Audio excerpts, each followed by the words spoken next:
I'm Scott Allen Miller. This is Sheep Guarding Llama. It is Monday, November 2nd, 2020. Welcome to the show. This is Sheep Guarding Llama. Lots going on. I'm actually recording this just coming up on midnight. So obviously the big thing happening tomorrow is the U.S. election start, which of course, so this is my last chance to make any comment about it before we actually know something about it.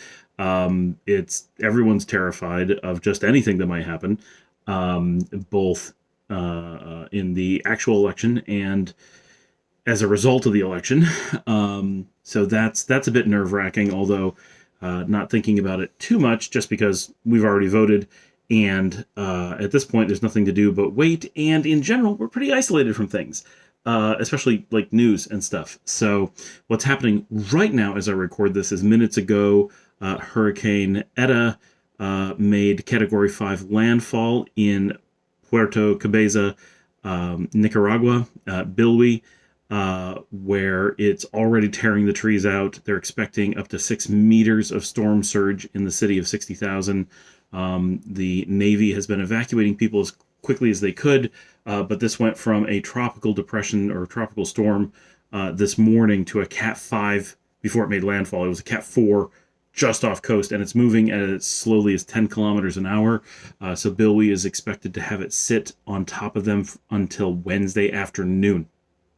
So this is probably going to break a lot of records.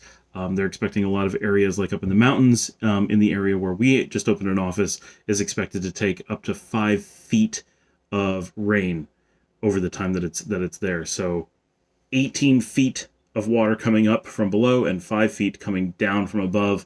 Bilwi may see as much as 23 feet of water, and winds that are tearing the trees right out of the ground.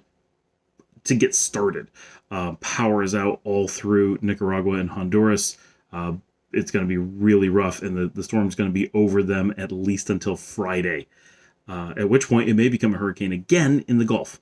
But who knows? At that point, there's like a dozen countries affected: the Caymans, Jamaica, Panama, Costa Rica, Nicaragua, Honduras, El Salvador, Guatemala, Belize, Mexico, and a couple others. Obviously, Colombia has islands in that area, all of which are within the storm now and more later. So that's going on. We have a lot of staff that is impacted, a lot of people that we know are impacted, a lot of family of our staff. One of our guys actually has a young sister who is in Bilwi, reporting to him about the storm right now. That's why we know what's going on. Which obviously people are very worried, because these are not countries that are easily able to handle this kind of devastation. And the last time that a Category 1 came through there, when Mitch came through, it did 11,000 deaths, roughly equaling the largest natural disaster in the United States history. And given the size of the United States, right, the entire country of Nicaragua has a population smaller than that of Houston, Philadelphia, or Dallas. Right, the U.S. has at least 6 cities larger than the country of Nicaragua, dramatically so, and probably a few more. So that is major and going on right now, and we keep getting reports and watching the news. So today, in general, nice weather. It's Monday. Was able to get started, do a couple hours at my desk. Pretty busy morning. A lot of people needed me to just help out with projects. And then at about 10:30, Paul and I were able to go over to a client site, spend a couple hours there. Went really well. Great meetings, great everything. Really happy with how that turned out today. That was great. We had some personnel changes today, so that took a bit of time. Some training going on. It was a very busy day. All afternoon was quite busy. And I tried to get a bit of work done this evening. I wouldn't say I got very much done. Paul went out to shoot pool, and so Mia was very restless and needed a lot of my attention.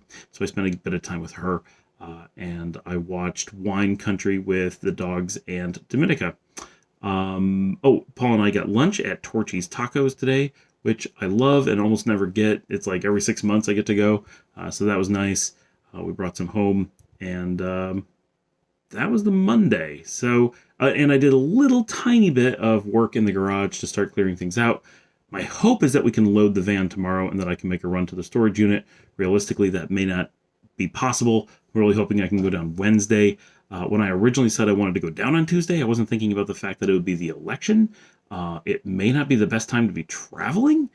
I mean, it doesn't seem like there's very likely to be anything going on, but it is still an odd time to be going and doing anything. So that is November 2nd here in Dallas, and I'll see everybody tomorrow on election day. Should be pretty, one way or another, is going to be interesting.